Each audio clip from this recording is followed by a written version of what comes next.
அடுத்த ரேகா என்ற நேர் எழுதியிருக்காங்க கும்பகோணத்திலிருந்து. மேம் வணக்கம். என்னுடைய பெண் உறுப்பில் சம்டைம்ஸ் பிளட் வருது மேடம், இது ஏன் மேடம்?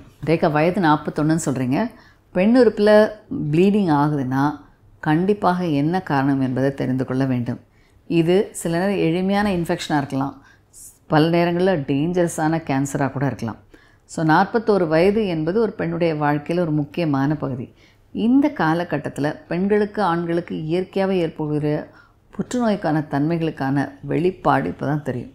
ஸோ அந்த வகையில் ஒரு 40 வயதான பெண் கண்டிப்பாக முறையாக தன்னை பரிசோதித்து கொள்ள வேண்டும். ஸோ இப்போ எல்லாருக்கும் உங்களுக்கு தெரியும் ஒரு கேன்சர் அவேர்னஸ். நம்ம நாட்டு பெண்களை பொறுத்த வரைக்கும் முதல் முக்கியமான கேன்சர் வந்து பிரெஸ்ட் கேன்சர், 2 யூட்ரஸ் கேன்சர், 3வது லங் கேன்சர், அப்புறம் லிவர் கேன்சர்.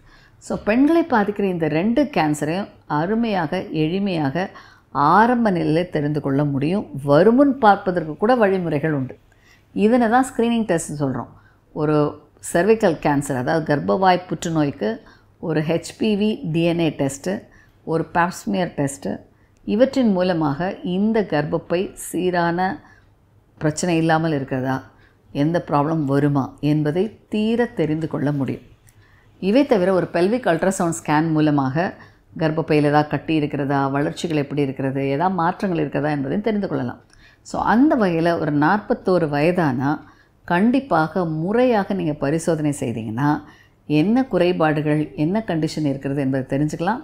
அதன் மூலமாக பெண்களை பாதிக்கிற காமனான புற்றுநோய்களில் ஆரம்ப நிலையில் கண்டுபிடிக்கலாம். வருமுன் காப்பது எப்போதும் நல்லது. இதனை தெரிந்து கொள்வதற்கு கண்டிப்பாக 41 வயதில் நீங்கள் இந்த பரிசோதனை முறைகளை தெரிந்து கொள்வது நல்லது. ஏன்னா இந்த மாதிரி பெண்களுக்கு பொதுவாக அடிக்கடி ப்ளீடிங் ஆகலாம், அடிக்கடி உதிரப்போக்கப்படலாம், ஹெவி ஒர்க் பண்ணுறாங்க, கணவன் மனைவி உறவு இருந்தால் ப்ளீட் ஆகலாம். இந்த போஸ்ட் காய்த்தல் ப்ளீடிங்லாம் ரொம்ப முக்கியமான ஒன்று. இந்த மாதிரி சிம்டம்ஸ் இருக்கிற பெண்கள் கண்டிப்பாக முறையாக பரிசோதித்து என்ன காரணத்தினால இந்த ப்ளீடிங் ஆகிறது, கர்ப்பப்பை வாய்ப்பு பிரச்சனையா, கர்ப்பப்பையில் எதுவும் புண்கள் இருக்கிறதா, கட்டிகள் இருக்கிறதா என்பதை தெரிந்து கொள்வது மிக மிக முக்கியம். இதன் மூலமாக ஆரம்ப நிலையில் வருகிற பிரச்சனையை தெரிந்து கொண்டால் முறையாக சரி செய்ய முடியும். ஸோ இதனை நீங்கள் கவனத்தில் கொண்டு கரெக்டாக செய்யுங்க.